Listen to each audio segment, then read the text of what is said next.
Guys, welcome to my vlog and this is a full vlog of rainfalls and ideas.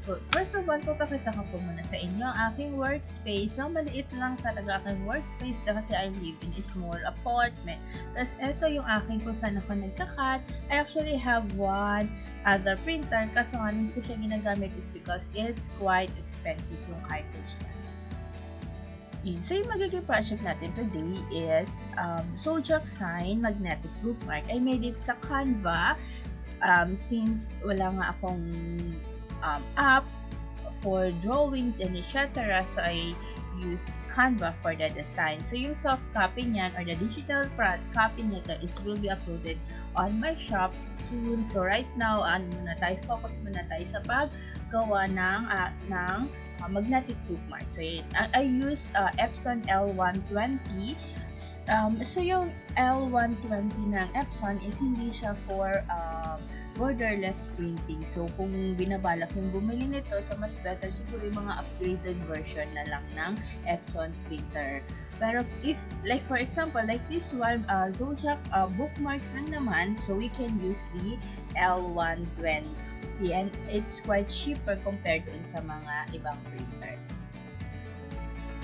Yan, ito po pala yung ginagamit ko, 250 GSM na calling card from QWAF and also QWAF din, phototop na glitters naman, plus the 1mm magnetic sheet naman po. Of course, syempre cutter and then the rulers kasi nga magma-manual cutting tayo kasi I don't have any cutting machine para automatic yung cut natin. So, let's start na po. So, paglalagay ng ating photo top. So, ang ginawa ko is manual lang po muna.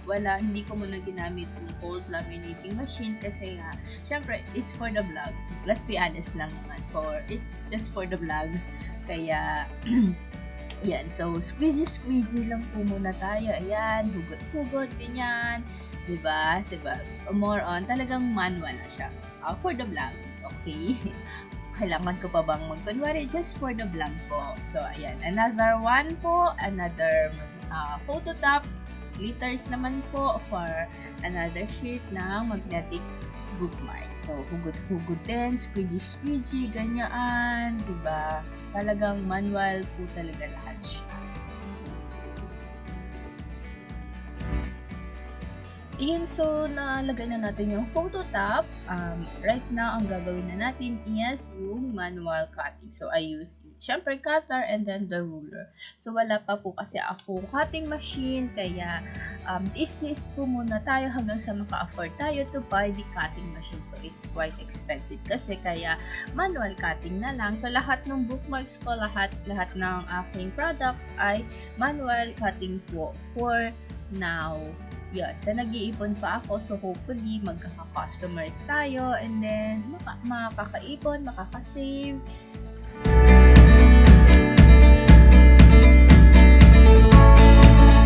Ayun. So, ito yung mahirap kasi nga nag-i-start pa lang naman po ako sa aking small business. Kaya, ipon-ipon and then gawa-gawa ng mga products, gather ng kung ano man yung ideas to make another product.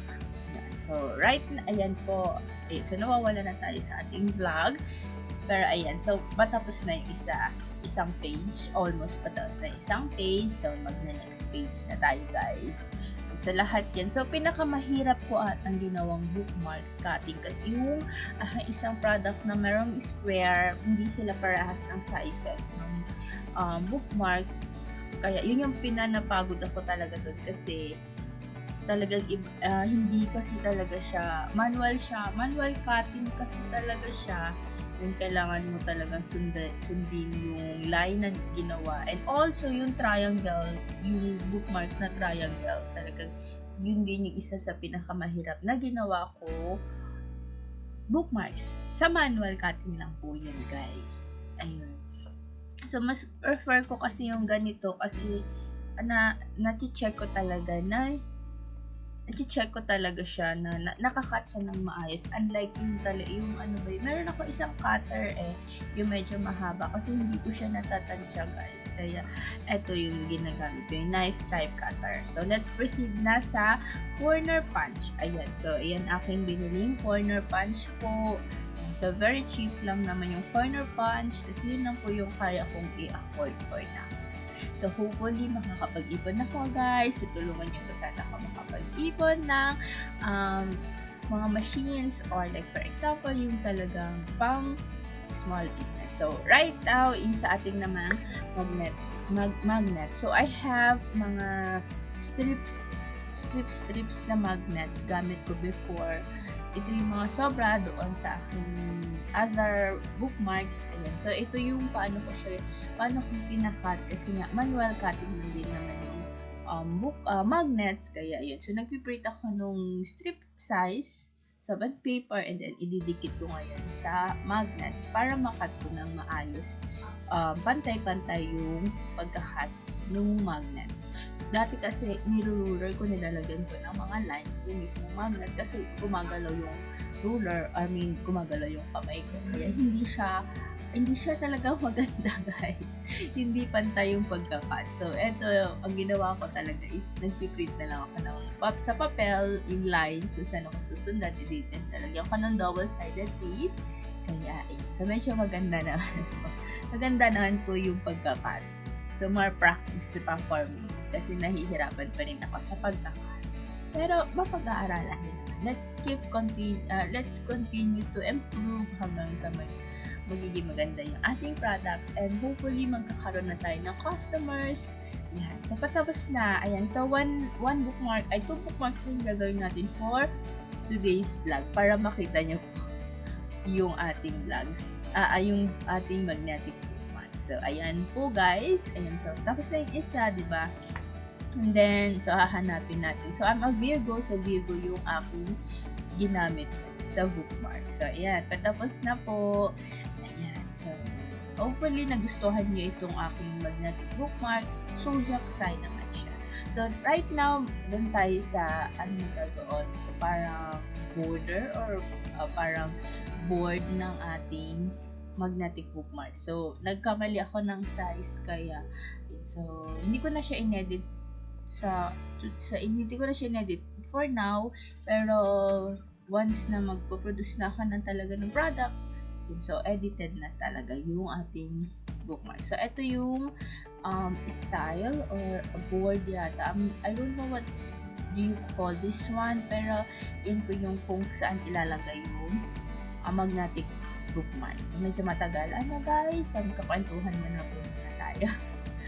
Ayan, so hindi ko na nalagay ng Photoshop ang board since doon lang naman siya ilalagay. Doon naman ilalagay yung Zodiac magnetic bookmark. So ayan, manual cutting pa din po guys. So yan po yan yung front ng ating board.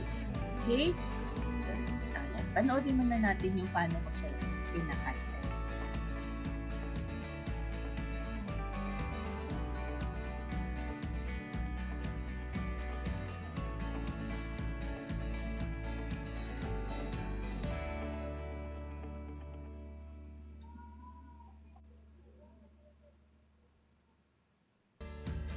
Yan, malapit na siya matapos.